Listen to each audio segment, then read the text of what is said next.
existir nelas, mesmo na profundeza de sua decadência.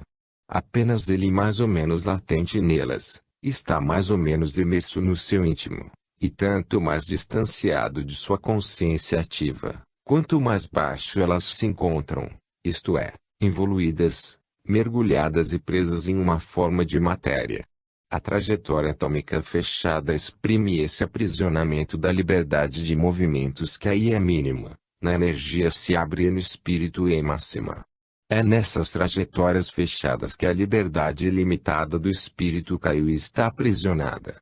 A matéria, de fato, é o reino de Satanás, que aspira à terra e jamais ao céu, tendo Dante colocado, no fundo com seu inferno, no centro do planeta. Tudo isso tem um significado, pois que, para esse ponto, convergem e nele se encontram todas as negações das qualidades de Deus e dos espíritos eleitos, como sejam escravidão, ignorância, ódio, trevas etc. O reino de Satanás está no relativo, no tempo, isto é, na eternidade despedaçada. O reino de Deus está no absoluto, no eterno, fora do tempo que divide. O desmoronamento do universo é, pois, a queda do espírito na matéria, ou seja, a formação desse invólucro que aprisiona o espírito rebelde. A luta entre corpo e alma é, para o homem, a luta evolutiva da sua liberação. Mais abaixo ainda existem seres prisioneiros de formas bem mais densas, em que a escravidão é cada vez mais pronunciada. Mais embaixo se encontram os animais, depois as plantas, depois as pedras. O homem está a meio caminho. Outras criaturas, das quais os santos nos dão uma ideia, encontram-se mais acima. Mas em toda parte, mesmo no âmago do espírito de Satanás, Deus está presente, e, com a sua presença, ele impele todos os seres a retornar a ele, ativando-os, atraindo-os, chamando-os. E esta sua universal imanência que torna ao ser possível palmilhar de volta o caminho da evolução para a reconquista do paraíso perdido. Toda a virtude do sistema está em saber restabelecer-se. No íntimo da criatura, por mais corrompida e entenebrecida que seja, por mais sepultada que esteja na matéria por involuída, existe sempre a centelha originária de Deus, que, destacada do Pai que a gerou, constitui a razão de ser da existência. A antiga nobreza de origem pode estar recoberta de todas as imperfeições e de todas as culpas, mas permanece indestrutível, porque é divina. Tais são as criaturas. Eis o que é o homem. Por este motivo todos os seres são irmãos, ainda quando o despedaçamento do uno, no desmoronamento, os tenha tornado inimigos. Irmãos, tudo o que existe deriva de Deus e, gravitando em torno dele, como centro, procura a ele retornar. Deus, no seu amor, não abandonou o universo, desmoronado por culpa da criatura, e continua a ser amor, apesar de tanta ingratidão. Ao homem ignaro, ávido apenas de gozo, desmemoriado da revolta de que nasceu o mal e a dor, isto pode parecer vingança e erro, ou injustiça de Deus. A característica da involução é justamente, porém, a ignorância e a rebeldia. Ele desconhece como Deus está presente para defender-lhe a vida, para dosar-lhe as dores que o eduquem sem destruí-lo, para atraí-lo a si, na felicidade eterna. 7. A perfeição do sistema. Observemos, sobre outros pontos de vista e sob outro, aspectos, a estrutura do sistema do universo, para melhor compreender-lhe a perfeição. Esta representa o estado primeiro da criação, o verbo, isto é, o estado alfa, um sistema espiritual pronto a transformar-se em ação, beta, energia, e depois na forma concreta, gama, a matéria. Este é o estado em que nos encontramos hoje depois da queda, isto é, em um universo material. E nos identificamos tão profundamente com ele, que supomos ser esta sua outra parte corrompida todo o verdadeiro universo.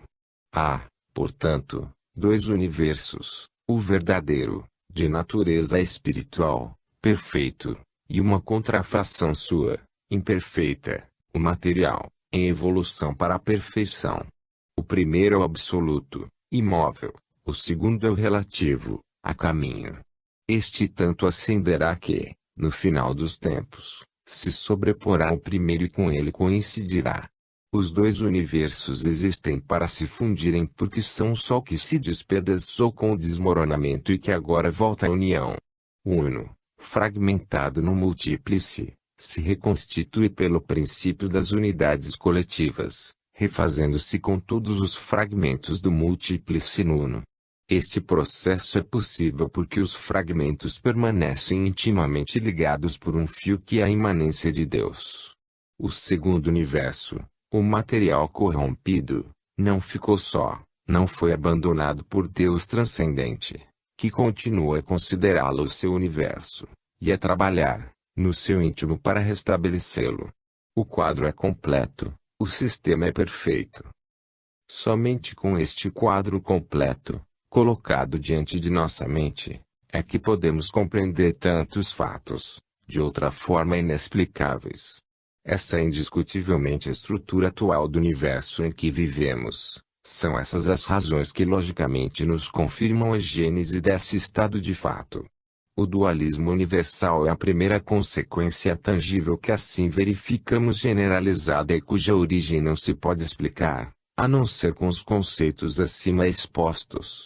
Desde a cisão máxima, Deus e Satanás, ordem e caos, amor e ódio, bem e mal, alegria e dor, até as mínimas coisas, cada unidade resulta composta de duas metades inversas e complementares. Já o havíamos afirmado, mas só agora podemos explicar a sua razão e sua origem. É um fato que não se pode ter unidade senão reunindo os dois contrários que a constituem. Isto justamente porque, pelo princípio dos esquemas de tipo único, o motivo fundamental da cisão se repete do caso máximo ao menor caso, de modo que o motivo da queda retorna em tudo o que existe. Desta forma, o princípio fundamental do universo pode se observar em qualquer parte, onde quer que olhemos. E o fato de cada unidade só poder constituir-se em todos os casos pela união de dois opostos, indica-nos exatamente que a unidade do universo, atualmente cindido em matéria e espírito, isto é, o uno não nos poderá ser dado a não ser pela união desses dois polos apostos seus. Também o fato da ação humana assumir sempre a forma de luta, que está presente em toda parte, tanto que parece existir um único modo de afirmação, depende do conflito entre os dois princípios contrários do universo. Assim, a percepção não é possível sem o contraste entre dois contrários. Tudo que é pacífico, é estático, como coisa morta. E a gênese é luta e esta é criativa, porque é exatamente no contraste que os dois universos devem chegar a fundir-se, retornando ao uno, centro genético. Sem dúvida, é de grande ajuda para a compreensão do sistema do universo essa sua estrutura de repetição de esquemas, de modo que podemos reconstruir o máximo a partir dos menores, feitos à sua imagem e semelhança e que temos sob nossos olhos. Podemos, assim, avizinhar-nos da compreensão do todo o que, de outra forma, constitui para nós um sistema inacessível. Essa possibilidade, que é a que utilizamos largamente, seja para indagação, seja para confirmação, nos mostra um outro aspecto do universo, a sua organicidade. Há no todo uma grande harmonia e correspondência de partes, o que mantém unitário e compacto, não obstante a infinita multiplicidade das suas formas. Essa compactação deriva do fato de que a sua diferenciação, a que a vida tende, é uma ramificação a que se inicia sempre na mesma raiz, onde está o tipo modelo da gênese que, embora se diversifique em particulares, permanece sempre aderente aos princípios fundamentais que tudo regem. Assim, o pensamento de Deus, que deu o primeiro impulso ecoa no universo, chega e se repete em todos os seus recantos, por mais remotos que sejam. Quanto mais periférico for o ser, quanto mais se distanciar do centro, tanto mais o eco será amortecido e fragmentado em esquemas menores, mais relativos e mais particulares. Mas esse pensamento chegará sempre uno, na infinita multiplicidade, tudo atraindo a si. Assim, tudo, por mais pulverizado que esteja, se mantém ligado à unidade.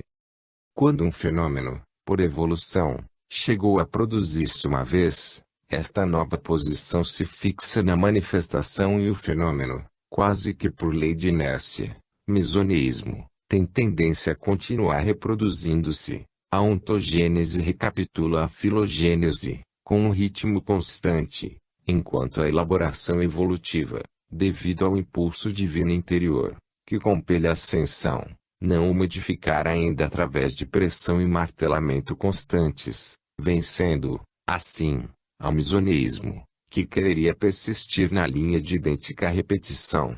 Assistimos, desta forma, a um ecoar fenomênico, rítmico, musical, que mesmo nos contrastes mantém uma harmonia maravilhosa, que alcança características estéticas de suprema beleza. O dinamismo do universo assume, assim, formas que tendem a girar sobre si mesmas, em repetição.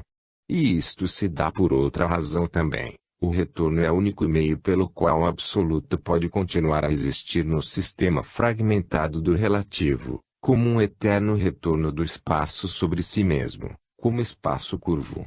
E a única forma pela qual o infinito pode vir a existir no finito.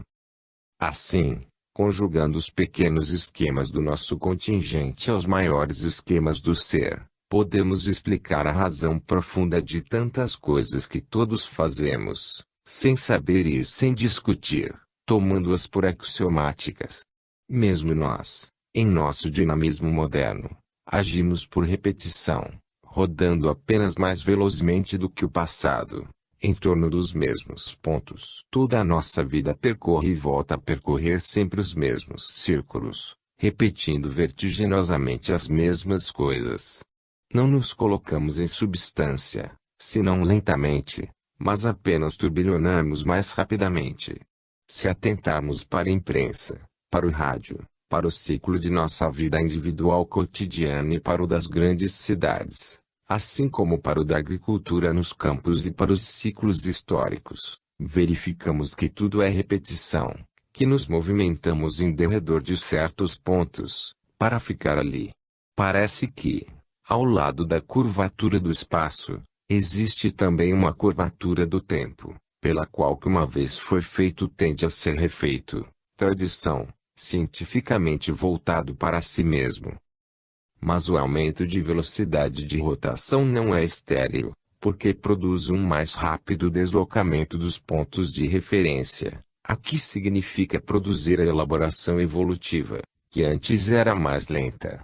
Se tudo tende hoje a repetir-se sobre o decalque de velhos esquemas, falo, no entanto, a maior velocidade com o resultado de elaborá-los e determinar mais rápida maturação de sua transformação.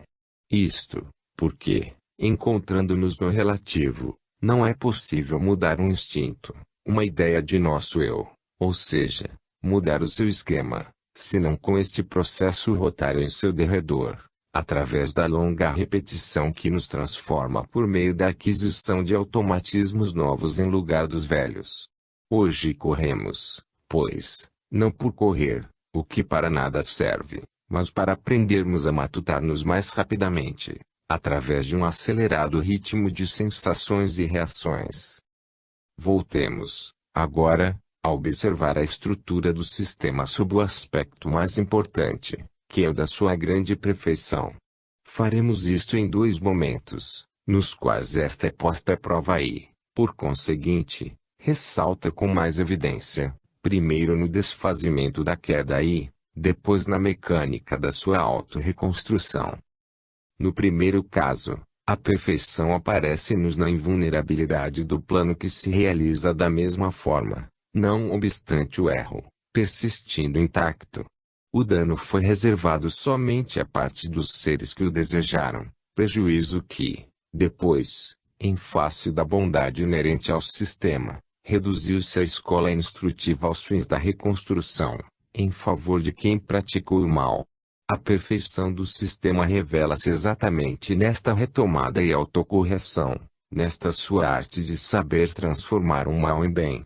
Isto demonstra que todo o sistema é feito de bem, tanto que nele sempre termina, ainda mesmo quando o mal possa ter se originado em seu interior, ele sabe reabsorvê-lo por completo e reconduzi-lo ao bem. É justamente nesta luta entre o princípio negativo do mal, em que o sistema se corrompeu, e o princípio positivo do bem, que se vê que este último é dominante, mais poderoso, tanto que acaba vencendo. Este é o índice do valor do sistema que, apesar de tanto mal, o bem vence. Poderá parecer o contrário a quem vive imerso no momento de um caso particular. Mas assim não é nas grandes linhas. O escopo, efetivamente, era levar o ser a Deus em ambos os casos foi atingido. No primeiro caso, isso acontece por via direta. A criatura reconhece o Pai, ama-o, segue-o e se harmoniza com o sistema. Temos o seu triunfo espontaneamente, em plena liberdade. No segundo caso o fim é o mesmo, mas por via indireta. A criatura rebela-se, separa-se, cai no caos, fora do sistema. Por esse motivo ela sofre, aprende, expia, volve a subir e, se não deseja morrer, deve relutar no sistema, isto é, coordenar-se na sua ordem. Dessa forma, ela alcança igualmente a meta, tendo, todavia, de percorrer um caminho mais longo. O sistema triunfa, afinal. No primeiro caso temos o ser, que permanece inocentemente perfeito. No segundo, teremos um ser igualmente perfeito, mas que, chegando à perfeição através de uma via longa e dolorosa, conheceu o bem e o mal e se refez pelo sofrimento. No segundo caso a evolução produzirá um anjo que, através de todos os erros e dores, chegará a ser conscientemente perfeito, com uma sabedoria mais profunda do que a que possuía, se os anjos não se tivessem rebelado e se Adão não houvesse comido o fruto proibido da árvore do bem e do mal. Sem tão dura experiência a criatura também seria perfeita, mercê de um conhecimento diverso, mas, com ela, o anjo decaído e redimido se torna detentor da prova do lado oposto do ser, do negativo. O sistema é, pois, tão perfeito que, suceda que suceder, o erro se transforma em conquista, a destruição em elemento criador, e o mal se transmuda em bem. Ele cria sempre a bem, mesmo no mal, na dor, mesmo através de Satanás. Tudo que nele pode aparecer de negativo, devora-se a si mesmo, destrói-se por si e gera bem. Assim, o sistema termina sempre na perfeição desejada. A primeira dada por um conhecimento intuitivo, sem a prova da dor. A segunda por um conhecimento experimental através do longo e estafante caminho da evolução. A primeira permanecendo intacta, imune à corrupção. A segunda, degenerando-se para depois curar-se. Não importa se o caminho é mais ou menos longo. Esta outra estrada conduz igualmente à meta. A própria queda dos anjos pode ser atribuída mais à perfeição do que à imperfeição do sistema. Nas páginas precedentes assinalamos as seguintes palavras de Deus à criatura: ofereço-te a existência como um grande pacto de amizade. Capítulo 4 A queda dos anjos. O dom da liberdade, concedido por Deus à criatura, para que ela se lhe assemelhasse, era completo. Ela poderia aceitá-lo, grata, como poderia ter dito: não. Não aceito. A revolta foi o primeiro passo no sentido desta recusa, visto que a tentativa de existência autônoma era, mantendo-se negativa, uma primeira tentativa de não ser. A insistência definitiva na revolta significava o desejo de anular-se, ou seja, a recusa em aceitar o pacto da existência. É lógico que quem não aceitasse o pacto ficasse fora do sistema, pelo qual, quem não aceita a existência se anula, retornando ao estado anterior à gênese, ao do não existir. O existir significa a afirmação na alegria e o não existir significa apenas uma negação crescente da alegria na dor, porque a ser, mesmo livre, preferem a segunda via. Tudo, pois, no sistema, concorre para o seu bom êxito, para o triunfo do bem, mesmo o mal e o erro. Um sistema, expressão de um Deus perfeito, não podia deixar de ser perfeito. A lógica impõe, de modo absoluto, a presença dessa perfeição. De outra forma tudo se desmorona e nada mais se explica e justifica. E, no fundo do universo atual, mesmo quando em parte continue ele caótico, vemos uma sabedoria profunda que rege a ordem e nela enquadra mesmo esse caos, regulando-o. E a verificação dessa perfeição que nos impõe confiança, porque nos diz que tudo quanto a criatura faça é por Deus utilizado e guiado para o bem. Verificada a perfeição do sistema no desmoronamento da queda, observemos agora a sua perfeição, na mecânica da sua autorreconstrução. O sistema de Deus é o sistema do ser, do eu sou, do qual ele é o centro.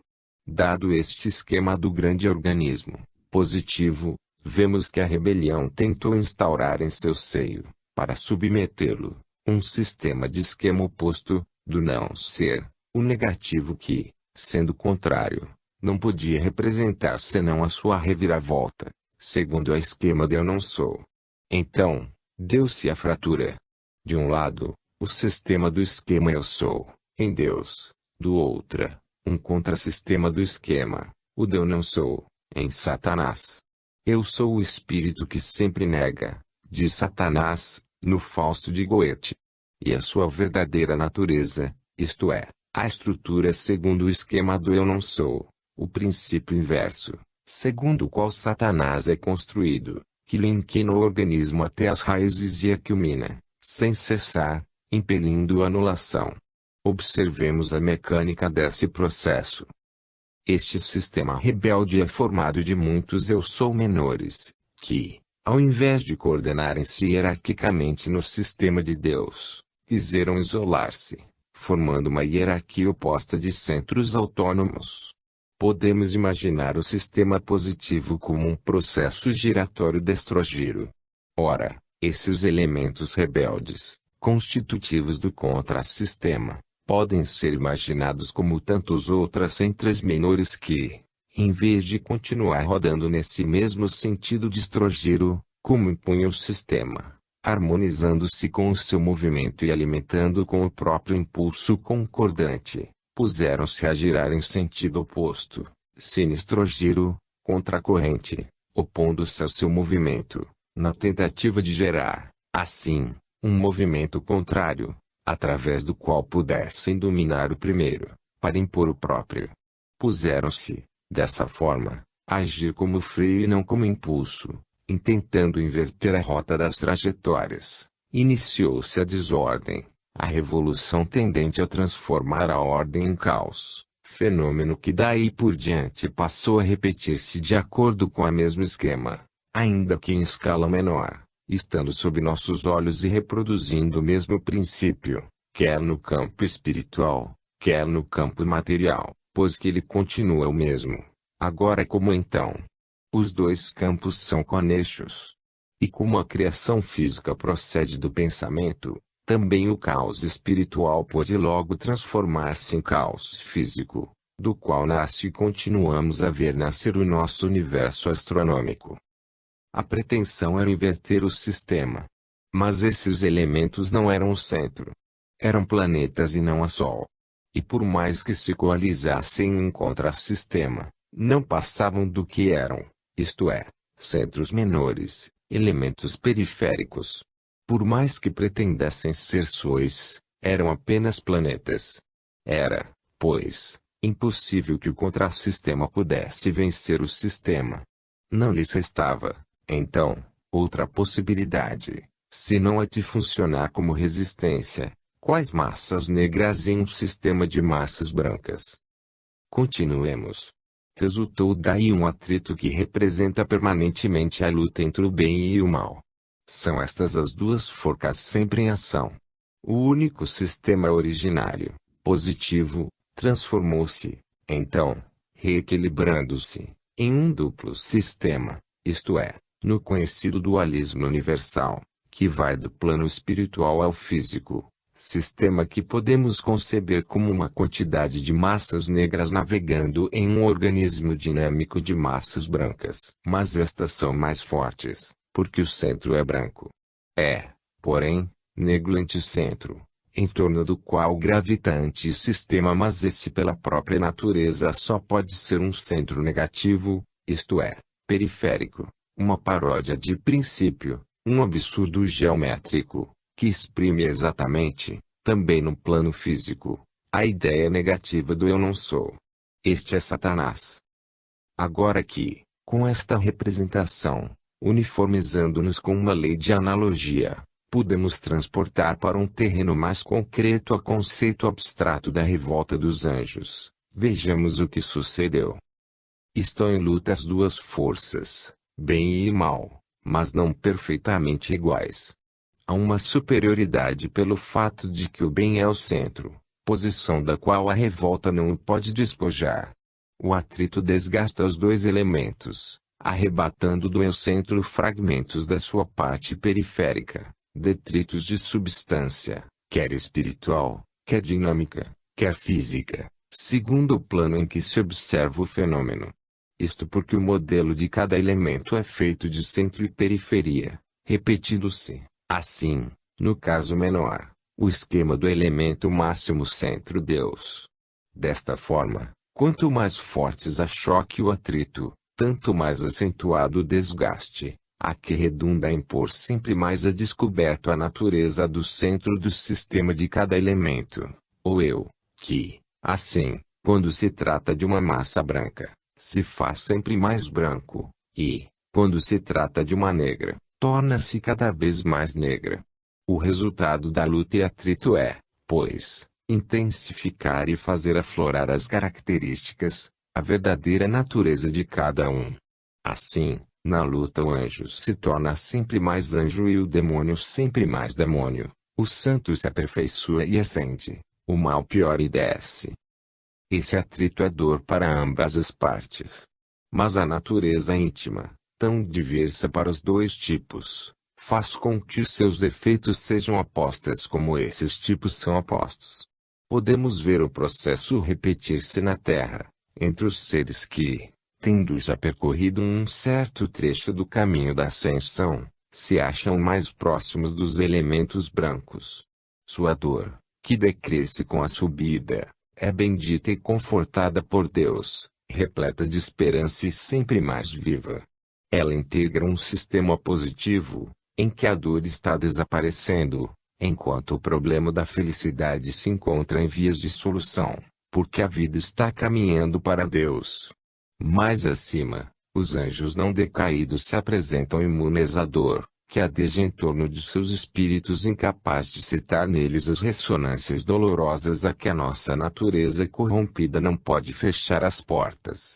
Contrariamente, a dor dos espíritos inferiores, que permanecem na revolta, e maldita, sem conforto, de esperança cada vez menor, dor que aumenta em cada queda do ser. Ela faz parte de um sistema negativo, em que a dor se potencia e a felicidade se afasta, porque a vida está caminhando para Satanás.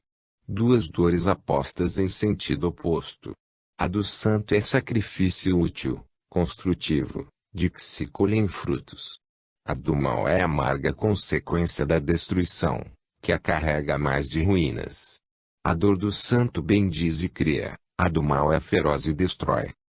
Podemos agora imaginar essas correntes sinistrógiras do mal, navegando às avessas no sistema, encontrarem as destrógiras do bem. Qual delas vencerá? Indubitavelmente a branca, porque é mais forte. A revolta padeceu de um erro fundamental de estratégia, o de haver confundido semelhança com identidade de Deus na sua bondade para com a criatura e por amá-la, fizera semelhante a ele, mas não idêntica. Isto é, da mesma natureza, mas não da mesma potência. A própria estrutura do sistema implicava que Deus permanecesse centro, posição que nem mesmo ele poderia ter cedido, ainda quando a seu amar a tivesse desejado, porque então o sistema inteiro ter-se-ia alterado. O erro dos rebeldes estava justamente inserido em sua natureza egocêntrica de eu sou, como uma consequência sua, direta, paz que consistiu em sua dilatação exagerada, a ponto de iludir-se, acreditando que semelhança pudesse vir a ser identidade. Efetivamente a ela nada faltava como qualidade, faltava um pouco somente como quantidade. Foi essa quantidade que o orgulho admitiu que pudesse criar, por meio da potência do próprio eu sou, retirando-a desse eu já tão divinamente poderoso. Enganou-se, porém. Era absurdo o que pretendia. Mas a identidade estava ali, a meio passo, tão vizinha da semelhança que o eu sou da criatura deixou-se arrastar pelo instinto inato de dilatar-se. Quis nivelar-se a Deus e, ao invés de engrandecer, estourou. Eis o grande erro, causa da ruína. Tudo é lógico e compreensível, especialmente a nós, criaturas hoje numa situação que é oriunda desse erro e pelo qual, com tanta frequência, somos ainda levados a repeti-lo, iludidos pela mesma ilusão psicológica e colhendo os mesmos frutos dela. Isto esclarecido, podemos indagar, através de qual técnica o sistema é tão bem capaz de reconstruir-se. A resposta, para ser dada, exige que, prosseguindo o exame iniciado, perguntemos ainda onde vão findar, a que ponto do sistema se dirige aquela parte de substância que, no atrito e na luta, se destaca da periferia dos eu componentes. Ela assumirá naturalmente o sentido de estrogiro, que é a mais forte no sistema, em virtude de ser a única alimentada pela irradiação dinâmica do centro Deus, positivo e que está pronta a atrair e arrastar em sua órbita tudo quanto ainda não se mantém unido à corrente aposta, visto que o contrassistema também possui o seu anticentro, antagônico, de ação inversa, cuja irradiação é negativa, obscura, destruidora, atracão invertida, que repele. Tal é Satanás. A substância, assim repelida pela atracão negativa do anticentro, inverte a sua direção tornando-se positiva, a favor do sistema positivo.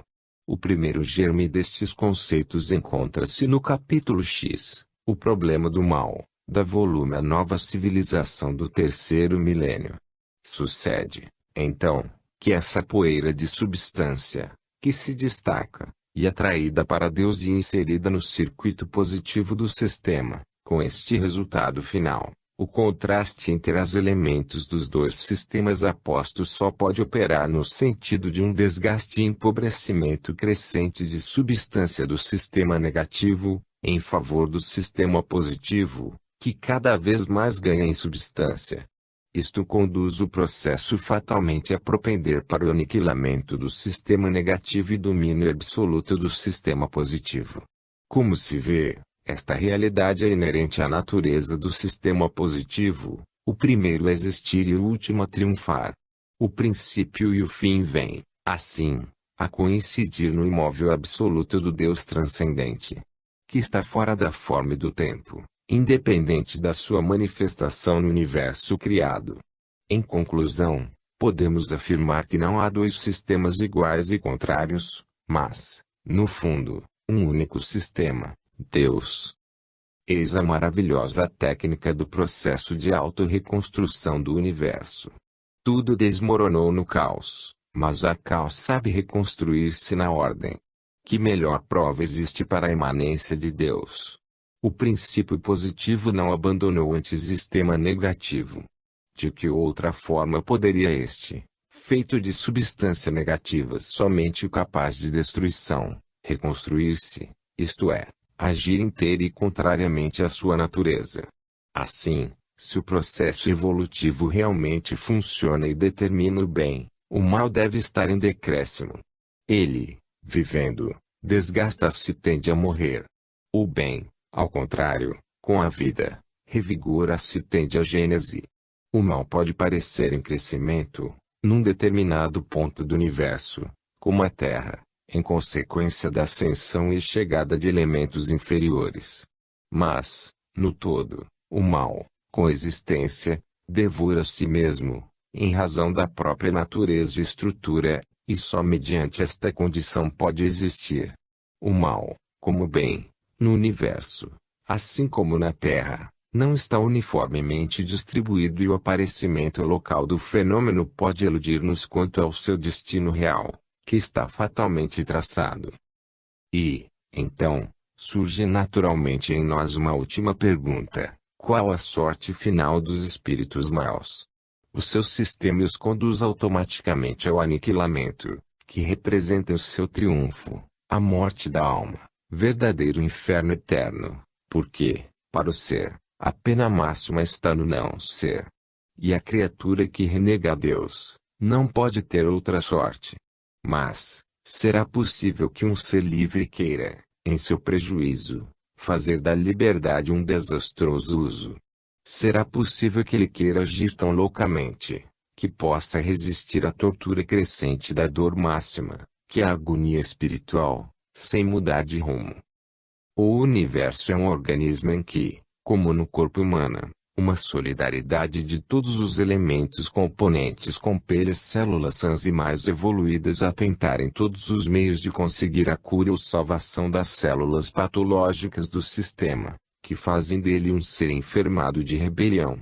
Será possível, então, que a ser possa resistir a todas as infinitas ocasiões que se lhe oferecerem, possa resistir a todas as amorosas solicitações e amparos, através dos quais os espíritos bons e eleitos se prestam a sacrificar-se por amor à redenção daqueles seres que se transviarem? Será possível chegar a tamanho absurdo? Se isto se der, então o ser, que assim o quis, ficará no inferno eterno da negação de existência, em que o eu desaparecerá consumido em pó, e será refundido no sistema do bem.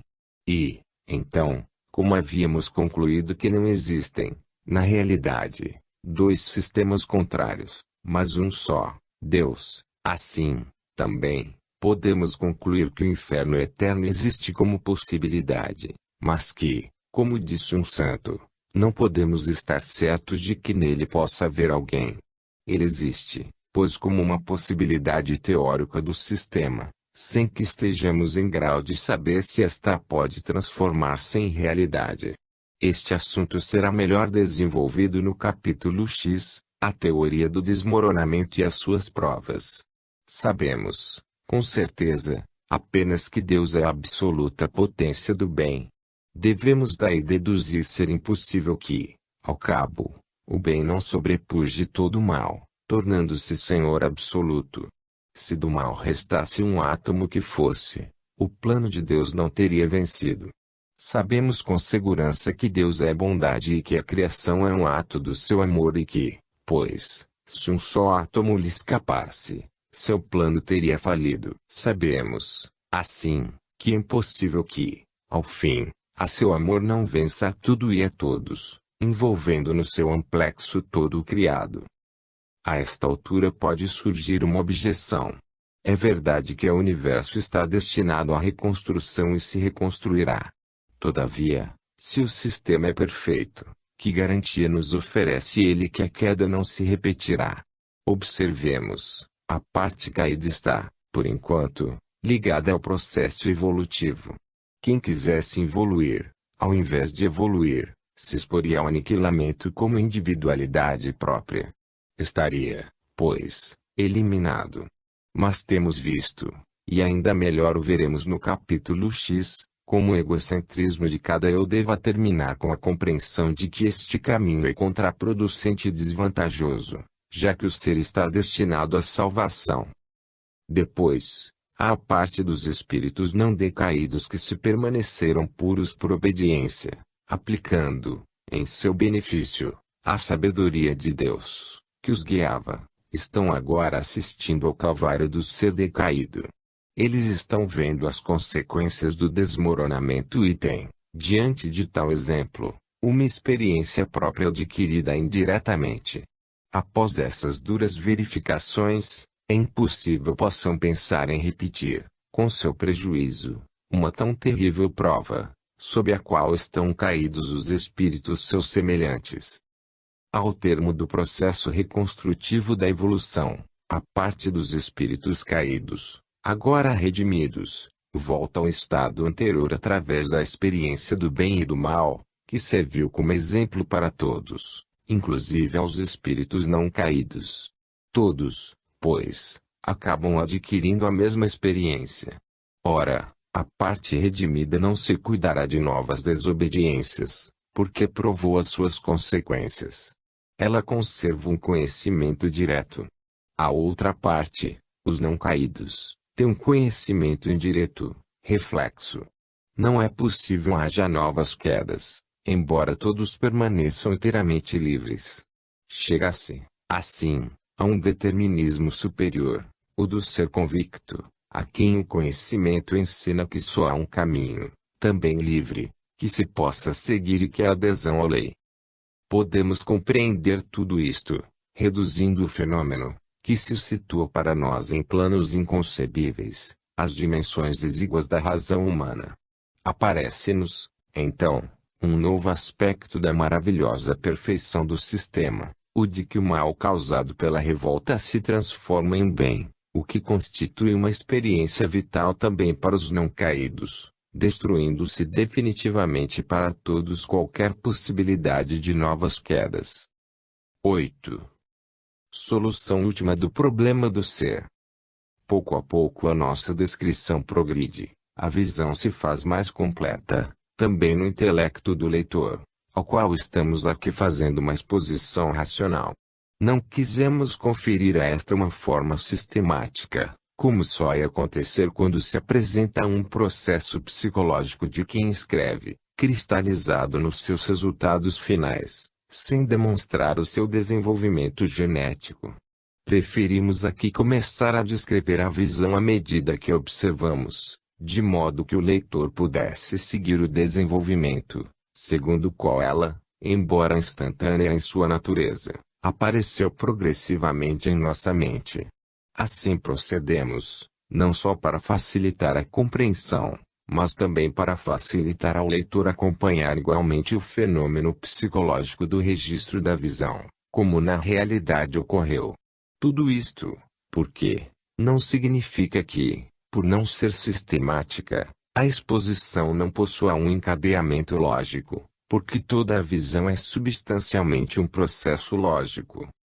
Certamente, a psicologia é racional, que é a forma da mentalidade odiana e, por conseguinte, da maioria dos leitores, está muito distanciada da forma mental intuitiva, por meio da qual as visões são percebidas. Por isso mesmo, procuramos sempre reduzir tudo aos termos da psicologia racional, a fim de colocar-nos no plano mental do leitor. Em verdade, o crítico extremado poderia objetar que os dois princípios fundamentais, amor e liberdade, sobre os quais se eleva o edifício conceptual atrás exposto, são absolutamente incontroláveis. Eles aqui são aceitos como axiomas não demonstrados, consequência do método intuitivo. Não é preciso demonstrar a quem vê que a luz existe. Mas nós queremos aqui colocar-nos de acordo com a psicologia corrente. Limitamo-nos, pois, a aceitar a intuição apenas como hipótese de trabalho. Apresentar o pensamento sob esta forma significa torná-lo mais compreensível e aceitável, em nosso tempo. Podemos, assim, encarar toda a visão como uma hipótese de trabalho, não importando se trata apenas de forma. O importante é conseguir a exposição de um quadro completo e pormenorizado, que resolva todos os problemas do ser. Continuando a proceder com esta psicologia, poderemos dizer que, só quando os fatos confirmarem a hipótese, é que a aceitaremos como verdadeira. Teremos, assim, assumido a atitude que coincide com a psicologia odiana, e o leitor poderá, então, ler estes capítulos com esta mentalidade, sem que nada se altere e permaneceremos, desta maneira, obedientes aos requisitos científicos da pesquisa. O leitor que ama e escolhe esta forma mental, deverá, porém, admitir que se tal via fosse seguida pelo escritor nada teria quem sabe depois de quanto tempo. Se lhe chegou logo a visão completa do quadro resolutivo e das conclusões, É necessário aceitar que isto só se deu em virtude do método da intuição e as concepções sintético-intuitivas, e não analítico-racionais. A resultados tão amplos quanto estes não se chega nunca com a observação e a experimentação, através da hipótese e da razão. É necessário admitir que conquanto a solução dos últimos problemas deva que ser apresentada em forma racional, ela só poderia ser obtida por via intuitiva. Pode-se objetar contudo que a intuição também está sujeita a enganos, necessitando ser controlada. Por esse motivo ela não pode ser erigida em método de uso corrente, mas é também verdade que o uso corrente bem pouco descobre de novo, limitando-se, frequentemente, a demonstrar e aperfeiçoar o que foi apanhado pela intuição. Assim, só nos resta aceitar a intuição, quando o indivíduo sabe alcançá-la, submetendo-a depois ao controle, para verificar se os seus resultados coincidem com a realidade. Os exemplos que aqui aduzimos, retirados do mundo dos fatos, estão sempre em favor da visão. O leitor poderá buscar outros, contanto que cuide antes de compreendê-los bem e enquadrá-los no sistema, para verificar se há correspondência. Trata-se de colocar, como no quadro de um grande mosaico, cada peça no seu justo lugar para obter a imagem perfeita. Por estas observações o leitor poderá compreender como a forma racional aqui usada é uma tradução da visão em uma outra linguagem, o da forma mental racional. Poderá, do mesmo passo, compreender que a psicologia de absolutismos axiomáticos, com que algumas afirmações são aqui feitas, não é uma inconsistente pretensão de verdade, mas que deriva da sensação do absoluto verdadeiro que se passa com todo aquele que contemple qualquer fato por percepção direta. Ora, quem aqui escreve não pode fazer sentir ao leitor esta sua sensação. Não lhe resta, assim, outro recurso que não seja o do raciocínio e da demonstração indireta, como aquele que tivesse de explicar a um cego um panorama que tenha diante dos olhos. O leitor poderá, assim, compreender quão estranho deve parecer a quem se encontra imerso em uma visão, ter de apresentá-la como hipótese de trabalho. Entretanto, ele deve saber exprimir-se também nessa forma, se quiser ser compreendido. Chegados a este ponto, podemos dizer que temos sob os olhos um quadro suficientemente completo da criação, para poder contemplá-lo no seu conjunto. Também a grande síntese nos apresenta esse quadro, mas dentro de limites mais restritos. Ela não vai além dos confins de nosso universo, não lhe aprofunda as origens. Comprovando a existência de uma lei, cujo funcionamento e desenvolvimento estuda, não explica as razões pelas quais ele tenha tomado a sua forma atual. E de a grande síntese, o volume Ascese Mística só aprofundou e desenvolveu um estudo particular de uma fase da evolução, o superconsciente intuitivo, especialmente no misticismo. No presente volume a visão se dilata para além da criação atual, da qual se vê os precedentes, as causas e o significado, em um sistema mais vasto. Qual é o sistema do absoluto, o sistema do todo, o sistema de Deus? Voltemos a contemplar a visão no seu conjunto, nos lampejos da síntese. O homem racional, positivo, poderá tomá-la como hipótese de trabalho, para fazer o seu controle nos pontos acessíveis ao homem, já que se trata de uma projeção analógica do esquema universal em nosso plano de existência. Antes que qualquer coisa tivesse princípio, fora do tempo, nascido depois, existia Deus que foi, isso era sempre o todo, ao qual nada se pode tirar, nem acrescentar, mesmo em sua criação, que não pode estar acima ou além, mas sempre, como sua emanação. Sua característica fundamental era o amor, qualidade pela qual se exprime a natureza de Deus, princípio de que derivam todos os outros. Primeiramente a liberdade do ser e, depois, as outras como o bem, a bondade, a harmonia, o poder, o conhecimento, a beleza, a felicidade etc. Em suma, tudo o que de mais belo e melhor o ser possa imaginar. São princípios que o homem encontra instintivamente em si mesmo, aceita como axiomas e segue sem discutir, com ardente anelo. Ninguém necessita de demonstração para obedecer a tais impulsos, que são inerentes à natureza humana. Afinal, tudo isto faz parte do absoluto, que está além da razão, e da qual com esta só nos é dado controlar as consequências, em nosso relativo que nulo confirma. Admitir o princípio de amor, tudo mais procede logicamente. A razão não pede mais do que admitir esse princípio, o que, aliás, é instintivo. E o quanto basta para o desenvolvimento lógico ulterior. Deus, causa primeira sem causa, não tem princípio nem fim e tudo gera sem ter sido gerado. Deus simplesmente é, e tudo ele é, não encerrado no limite de nenhuma dimensão. As várias dimensões nascerão depois, entre as quais o tempo e o espaço, apenas como limites do ser, enquanto Deus é o ser sem limites. Eis, então, que Deus transcendente, que é acima e independente de qualquer criação sua, acima da atual, como de qualquer outra possível, eis que Deus realiza, com respeito à atual, a sua primeira criação, feita de espíritos perfeitos. Ele destacou do seu seio, por amor, seres feitos à sua imagem e semelhança, para amá-los, incluindo-os na sua própria felicidade. Isto ocorreu segundo um sistema, cujos princípios fundamentais eram aqueles mesmos que observamos na natureza do Pai, que os gerara. Nesse sistema tudo era feito à sua imagem e semelhança, ele era único e tudo encerrava, nada havendo fora e além dele e dos seus princípios e perfeição. Ora, dada a liberdade do ser, inata no sistema, por ser da natureza de Deus, de que lhe proviera essa primeira criação perfeita degenerou, em consequência da revolta examinada nos capítulos precedentes.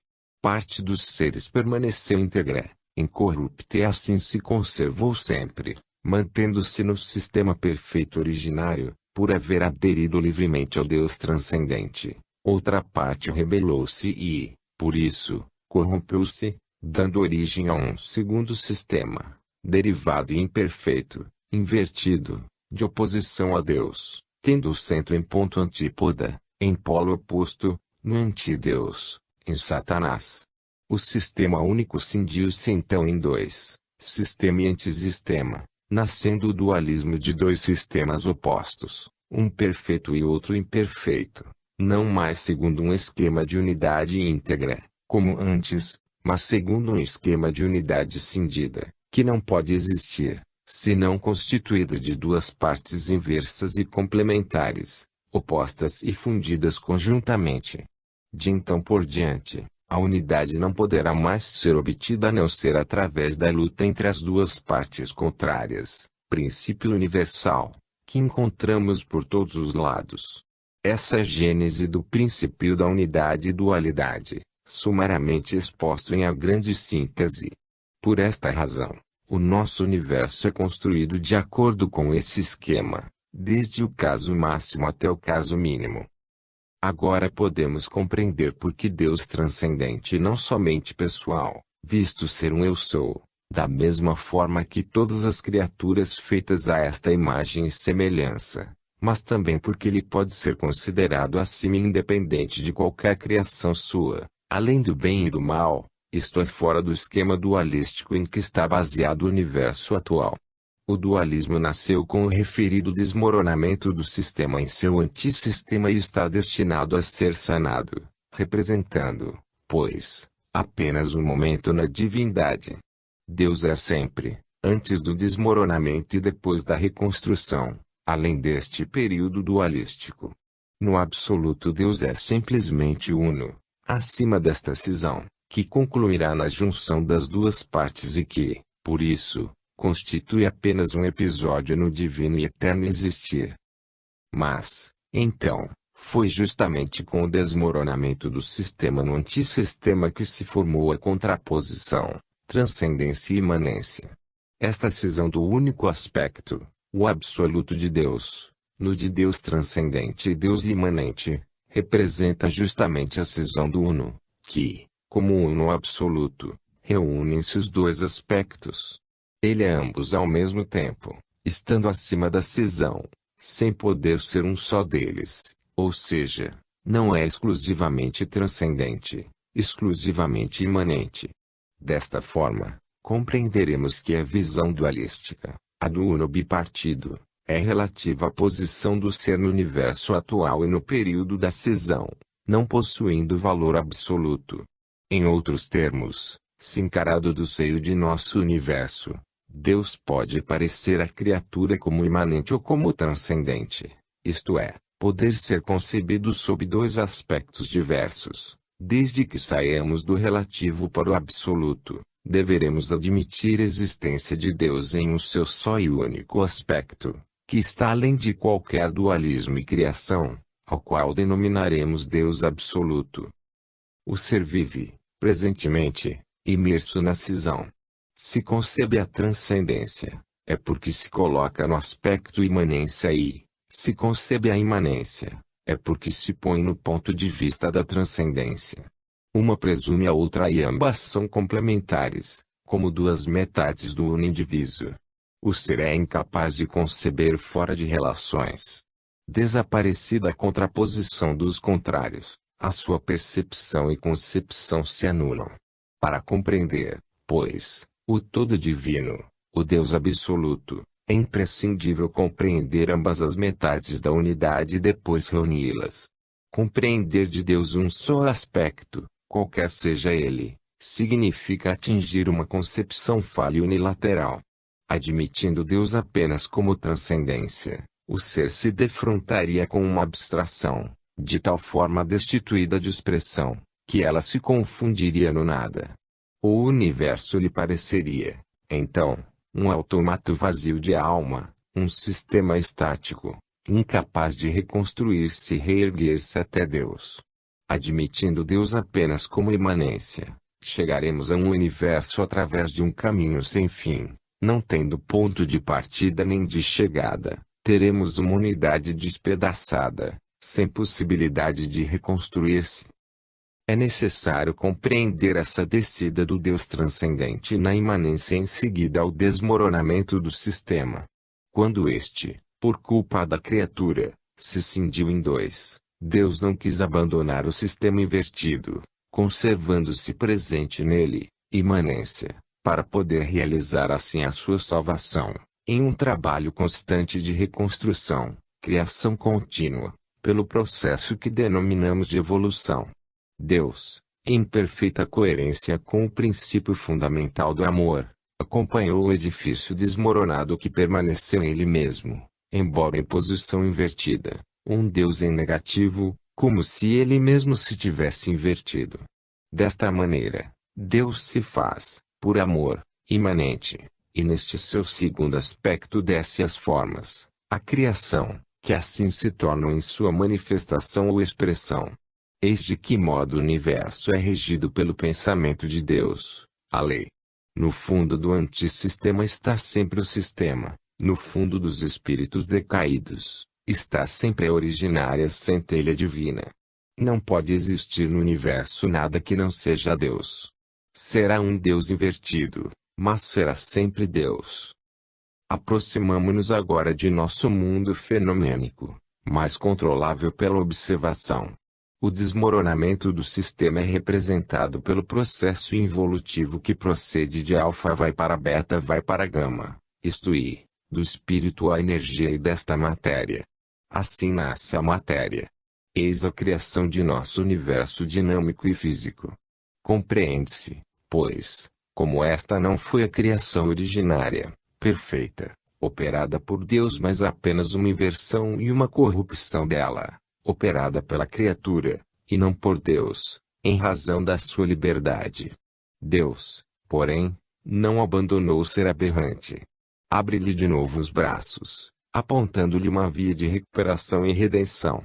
Desta forma, Deus o aguarda no ápice do caminho oposto, o da evolução, que se o processo de gama vai para beta vai para alfa, o caminho de nosso universo, no plano físico e dinâmico, e dos seres mais evoluídos, como o homem, no plano espiritual, alfa. Eis porque o nosso é um universo em evolução e o motivo porque a lei de ascensão é a lei fundamental de nossa existência. Não basta, contudo, ter verificado o fato, como nos volumes anteriores. Precisamos compreender por que este fato existe nessa forma. Por isso a dor é